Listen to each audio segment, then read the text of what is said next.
ஒரு குறைஞ்சபட்சம் போலீஸோட அதிகாரத்தை வெளிப்படுத்தும் கதை தான் இந்த சிறை. ஆமா ஆர்டிஸ்ட், இது சிறை மூவி ரிவ்யூ தான். நான் ஸ்டார்டிங்க சொன்ன மாதிரி குறைஞ்சபட்ச அதிகாரம்னா என்னன்னு நினைக்கிறீங்க? ஒரு அக்யூஸ்ட் கேள் பண்றதா, இல்லனா அன்றாட மக்களுக்கு கேள் பண்றதா, இல்லனா உங்க பவரை மிஸ்யூஸ் பண்றதா, இல்லனா அந்த தனிப்பட்ட காவலர் தன்னோட பவரை நியாயமா மனசாட்சிக்காக யூஸ் பண்றதா? அந்த மாதிரி குறைஞ்சபட்ச பவர் தான் இந்த மூவியோட ஸ்ட்ராங் சப்ஜெக்டா இருக்கு. அது எப்படான்னு கேட்டீங்கன்னா, இதோ உங்களுக்காக ஷார்ட் அண்ட் ஸ்வீட்டா கதையை சொல்றேன். ஸ்டார்டிங்கே கைதியை எஸ்கார்ட் பண்ணி எந்த கோர்ட்டுல வழக்கு நடக்குதோ அங்க கொண்டு போய் அகைன் ரிட்டர்ன் அந்த சிறைக்கே கொண்டு வரணும். எஸ்கார்ட்னா கைதியை கார்ல கூட்டு போயிட்டு கார்ல மாட்டாங்க. பொது வழி தடங்கள் லைக் பஸ்ல போயிட்டு கைதியோட அந்த இயரிங் முடியற வரைக்கும் கூடவே இருந்து தன்னோட டியூட்டியை பார்த்துட்டு கூட்டின்னு வருவாங்க. அப்படி ஒருத்தரை ஸ்டார்டிங்லேயே கூட்டின்னு போலான்னு நினைக்கிறப்போ மிளகாத்தூள் பாக்கெட் அடிச்சு அவரோட கேங் அவரை காப்பாத்தலாம்னு நினைக்கும். அப்படி தப்பிச்சு போகும்போது அந்த குற்றவாளியை ஹெட்ஷாட்ல ஹீரோ தூக்கிடுவாரு. அதனால அவருக்கு ஒரு ரிமார்க்கும் வந்துடும். நான் பவர்னு சொன்னல, இதுதான் அவர் முதல்ல யூஸ் பண்ண பவர். சோ அதே மாதிரி ரெண்டாவது எஸ்கார்ட்டா ஒரு முஸ்லிம் பையனுக்கு இவர் எஸ்கர்ட்டா போற நிலைமை வருது. அப்படி ஒரு 4 பேரா போறப்போ 2 காவலர்கள் மது அருந்து விட்டு ஒரு காவலர் சண்டை வலிப்பதும் இன்னொரு காவலர் ரொம்ப கேர்லெஸ்ஸா இருந்தும் அந்த பையனை தப்பிக்க விட்டுறாங்க. இதுதான் இந்த படத்தோட முதல் பாதி. செகண்ட் ஆஃப் என்னன்னு பாத்தீங்கன்னா, அந்த பையனுக்கு ஒரு பிளாஷ்பேக் இருக்கு. அந்த முஸ்லிம் பையன் ஒரு இந்து பொண்ணை லவ் பண்றான். அது தெரிஞ்ச அந்த பொண்ணோட அப்பா அந்த பையனையும் அவங்க அம்மாவையும் வெளுன்னு வெளுக்கிறாரு. அந்த பையன் உணர்ச்சி வசப்பட்டு அவங்க அம்மாவை அடிச்சதுனால அந்த பொண்ணோட அப்பாவை தள்ளி விட்டுறான். அந்த பொண்ணோட அப்பாவுக்கும் கல்லுல மோதி உயிர் போயிடுது. அப்படி அவர் இறந்துட்டாருன்னு தெரிஞ்ச உடனே அந்த பையன் உடனே போய் சரண்டர் ஆயிடுறான். அந்த பையனும் சிறைக்கு போயிடுறான். ஆனாலும் அவன் சிறைக்கு போனதுக்கு அப்புறம் ஒவ்வொரு இயரிங் வரும்போதும் அந்த இந்து பொண்ணு அவனை பார்க்க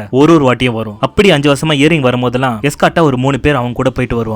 அந்த சமயத்துல தான் ஹீரோ காவலர் அந்த பையனை தொலைச்சிடுறாரு. ஆனா அந்த பையன் மனசாட்சியோட இன்னொரு போலீஸ் ஸ்டேஷன்ல போயிட்டு தஞ்சை அடையறான். அங்கிருந்து அந்த பையனை காவல்துறை ஊழியர்கிட்ட இருந்து பேசி அகைன் கோர்ட்டுக்கு கூட்டின்னு போறாங்க. அப்போ ஹீரோ அந்த பையனை பத்தி தெரிஞ்சுக்கிறாரு. அந்த பையனும் அவர்கிட்ட ஒரு கோரிக்கை வைக்கிறான், ஏன்னா விலங்கு இல்லாம கோர்ட்ல கூட்டின்னு போங்கன்னு. ஏன்னு கேட்டப்போ அவன் காதலித்த கதையை சொல்றான். அந்த பொண்ணு 5 வருஷமா அவனை பார்க்கறதுக்காக ஒவ்வொரு இயரிங்க்கும் வந்துகிட்டு இருக்கும். சேம் லைக் தட் இந்த வாட்டி அந்த பொண்ணு வந்திருக்கும். இந்த மாதிரி சமயத்துல தான் ஹீரோ தன்னோட பவரை 2வது வாட்டி யூஸ் பண்றாரு. அது எப்படான்னு பாத்தீங்கன்னா, சேம்பர்ல ஜட்ஜ் இருக்கும் போது இவங்களோட வழக்கு வருது. அப்போ அந்த பொண்ணையும் அந்த பையனையும் ஒன்னா அனுப்பி விட்டுறாரு. அந்த டைம்ல மொத்த கேஸ் ஷீட்டையும் ஜட்ஜி பார்த்துட்டு இந்த வழக்கு எப்பயும் முடிக்கப்பட்டிருக்கணும்னு நெக்ஸ்ட் இயரிங்ல முடிச்சிடலாம்னு சொல்லி அனுப்பி விட்டுருவாரு. இதுல இருந்து தான் இந்த படத்தோட கிளைமேக்ஸை ட்விஸ்ட் அண்ட் டர்ன்ஸோட டைரக்டர் ஒரு விதமா செதுக்கி இருப்பாரு. அதனால இந்த படத்தை ஓடிடில கொண்டாடாம தியேட்டர்ல பார்த்து என்ஜாய் பண்ணுங்க. எனிவே ஆர்டிஸ்ட், இந்த சிறை மூவியோட ரிவ்யூ உங்களுக்கு பிடிச்சிருக்கும்னு நினைக்கிறேன். இதோட வாயிண்ட் அப் பண்ணிக்கிறேன். இது உங்க ரேடியோ. நான் தான் உங்க நண்பன் ஆர்ஜே.